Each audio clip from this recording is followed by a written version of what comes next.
Hello, everyone. My name is Virginia Prodan, and I'm the host of Courageous Leadership with Virginia Prodan, which airs every Wednesday and Saturday at 10 o'clock Central Time on Spotify, Podbean, Apple Podcasts, YouTube, and ADF Podcast Network, the best Christian platform. For those of you who might be new to our podcast, we use our podcast to train people to live a life of significance and success. And many times I use my own story and how God built me to be a courageous leader, even under horrified circumstances in socialist Romania and here in America. For some of you, maybe you read my book, Saving My Assassin. You can buy it at my website, virginiaprodanbooks.com. But our podcast is not limited to that. We love to bring to you and to interview courageous leaders who will train us and will teach us from their own experience how they allowed God to build leadership in them and how they build a legacy of courageous leadership in the life of people around them, family, business people, and so forth. Today we have very, very special guests. We have Robert Dunn and Preston Dunn. Their story will blow you away. It's so amazing, so amazing. I met Robert Dunn at Zion Oil and Gas. He is the CEO and the COO of Zion Oil and Gas in Dallas, Texas. I am on the board of directors there, and I had the privilege to meet his family, his sweet wife and his wonderful son, Preston, and I was so impressed with their story. So I invited them to share with us their story and to encourage others to do the same in their lives, in their families, and in their business. So I will start with you, Robert. Please introduce yourself. Well, thank you, Virginia. My name is Robert Dunn. Currently, I'm the CEO and COO of Zion Oil and Gas. Our operations are Israeli-based. It's a very unique story how I came into Zion's life and how I in 2011, when I first was exposed to Zion, I was living in Turkey with my son and wife. And in 2019, I decided to make the journey back to the United States and come full-time with Zion Oil and Gas. Well, thank you so very much. And Preston, tell us a little bit about you. Your story is absolutely amazing. Thank you. I'm currently 17 and attend high school at Montgomery High School, and I am a private pilot. We'll speak a little bit louder. Oh, okay. I am 17. I attend Montgomery High School, and I am a private pilot. Okay. One thing that I really impressed me is this. You, Robert, like you said, you were the CEO of different companies and you travel all over the world with your family. And your son was, as part of your family, travel all over the world with you. Lots of time, kids that travel all over the world and spend lots of time outside of United States will think and will consider that they don't have what a normal American young person will have. Stability, friends, going to school in the same place, and they will use that as a justification for what they were not able or capable to do it because others in United States were able to do it. But in your case, Robert and Preston, that's not the situation. It looks to me that you travel all over the world and you open your mind. You learn a lot about the culture and you did the best and you develop in your son the leadership that you develop in yourself in a very unique way. Can you share with us, especially with the parents, how you did that?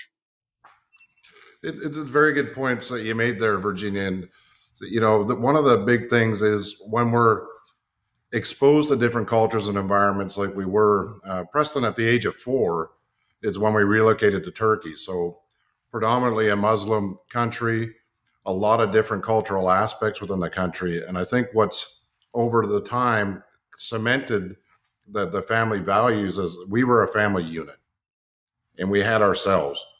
So, you build your faith, you build your family, and we never looked at being a victim of the fact that we couldn't have what was in the United States, what was this.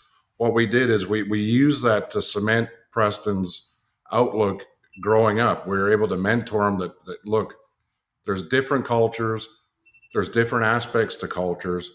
And if you look at this, you're going to have a very wide palette. You'll never have just the singular focus on a society. You're going to be able to see the best of the best throughout the world, be it Muslim, Jewish, Christian faiths.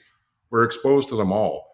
And I think that was really foundational in Preston's ability to have a very positive outlook on life, that the world is a big place. It's not confined to Texas. Texas is a big state. Don't get me wrong, but I think it was foundational in Preston's development. Some may say it was a hindrance because he didn't have that social fabric, I guess you could say, with, the Friday Night Lights football and whatnot. There is upsides and downsides to it, but I think holistically, if we look at it, it was very beneficial for Preston's upbringing. And what it did is it strengthened us as a family. I mean, it was real. We're exposed to this. We didn't understand the languages in a lot of countries we lived. So it brought us together, and Preston, at a young age, I didn't notice it, but I can see it now as he's a young man. He picked a lot of characteristics of myself because I would be kind of parachuted into an environment that I wasn't comfortable with, but I made the best of it. And I think that foundationally, Preston he's actually exceeding me in that in his young adult time. He grabs a task. He's very task oriented with it, and reality is that it was a blessing for us to do this. I think you made a wonderful point, because being surrounded by people that you don't know the language, but you had to learn their customs and so forth, cemented your relationship. And I'm sure being together, you spend lots of time and discuss lots of time. Maybe unknown to you at that time, you discuss business situation with your wife and maybe others. And Preston heard all this. He watched your leadership skills and positions and opportunities, and that had a great influence on you. And you made another point that the world is bigger than Texas, and it's so true. I remember one of the maybe first things that I learned in American embassy when I was in Romania and I was ready to go to the United States. Everybody at American embassy said, "Oh, you go to Dallas, Texas, you will learn that Texans will think that America is Texas and something around." So it's true. We in Texas many times think that the world revolves around us, but the world is, and the family. The cementation of the family is so important, and many parents have to pay more attention, especially now in our changing culture, to take the time and build in the life of young people the desire and the importance of a family. And that's exactly. And I think your part is very important, but I believe Preston part is important too, because many times I say to my kids, "I taught you, but you are teachable." It's important for a young person to be teachable. And that's what Preston is. He is a young man, and he is teachable. He loves to do things and imitate. He has the opportunity to meet people, important people and skillful people. He imitated not only your leadership, but when I read on his resume, how God put in his path, in his life, a retired Air Force major with a wonderful experience to teach him about flying. That was an important point in his life. But before we get to that point, Preston, I would love to tell us how you as a child in that environment value the family and how important it is for you right now. I've had excellent journeys throughout the countries we lived in. I made amazing friends over the countries, and I'm blessed that I'm fortunate that my family could do these certain things. And yeah. How you develop and when you discover that you have a love for flying. Obviously, you're able to fly with your parents all over, and lots of people fly. Young people fly, but there are some points in your life where you discover that. When was that point? It had to be when I was very young, when I would have to say 4, when I first got on my first plane. Ever since then, we always moved and traveled and vacationed to other countries, and we were always on planes. And one day I thought to myself, you know what, I kind of want to do this. And when the time came, I got fortunate enough to be able to do that. And ever since then, it's been a very good journey. Must be a scary moment for you as a young person and for your parents. I mean, sometimes we are scary or concerned when we give the car keys to our first time drivers, teenagers. But when you let your child to fly an airplane, that must be really scary. How did you feel the first time, or the first time when he had to go to school to learn flying, Robert? I didn't have any nervousness. I knew that it was God's will. I knew he was protected, and it was a very proud moment. And the moment that on October 20th, when Preston soloed the airplane, it was emotional, just the sheer joy to watch him fly by himself. Obviously, there wasn't any dry eyes. It was a very proud parenting moment. So And what was the year? It was 2021, October 20th, 2021. So it was quite remarkable because he was too young for his license. The FAA has regulations, and it was 17 years old. He was 16. So to watch him accelerate and advance, you have to be 16 years old to solo. So he met that milestone. But it was amazing to see it. To see the confidence level build, knowing that if you break down, you can't pull over. And for him to be able to go through all this incredible training that he received, where the instructors and other pilots from the school that he was going to, saying he was natural.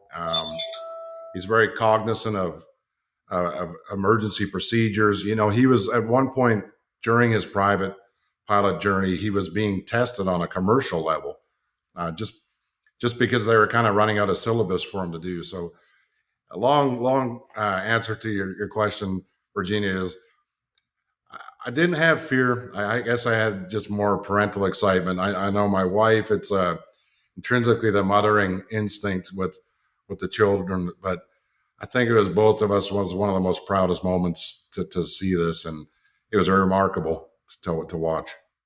Have you ever thought that was you reach and you accomplish, Preston, the impossible dream? Flying? It was a really good milestone in my life, for sure. Can you talk a little bit louder? It was a really good milestone that I accomplished right then. I realized from that point on that I got this and I can overcome more difficult tasks as my aviation career pursues.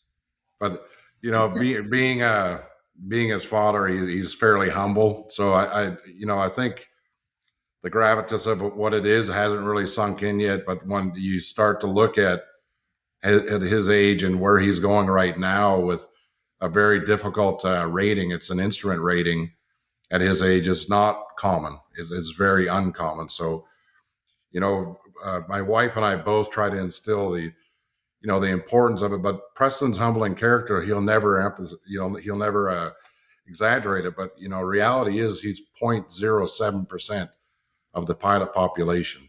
Yes. So we can look at the statistics, but I think Preston stays focused on, he's task oriented. It's a goal, and he won't ever toot his own horn, I guess you can say. And I think that's what makes him an exceptional pilot is he's very level.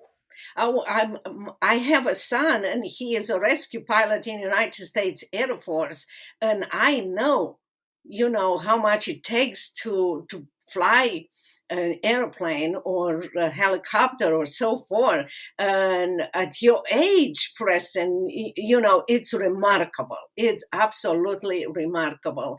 And the skill and the talents, what impresses me is that God puts skills and talents in you, and you use them. And you use them for your glory. You use them to show others that we all have skills and we all have to use them. What is your no, you don't have siblings, but you have classmates. What's their attitude? What do they think about you? What question do they ask? The main question I get is, can I come up with you and fly? That's the number one question. They're all very supportive of me throughout my journey through it. And my teachers are very supportive through it. My actual aerospace teacher, Miss Duffer, she's probably my number one supporter when it comes to my school people. That is remarkable. And let me ask you this. This is a wonderful accomplishment, and I know you want to go further on this and develop even more skills. Do you think of something else that maybe right now you think, oh, it's impossible, but with determination and hard work, I will accomplish? My main goal is to get to the airlines. I really want to accomplish that. I've realized that it's going to take a while, but I'm determined to get there, and I want to see my face on there one day. Robert, what would you say? I don't know if your wife is close by. She's somewhere around the house. Okay.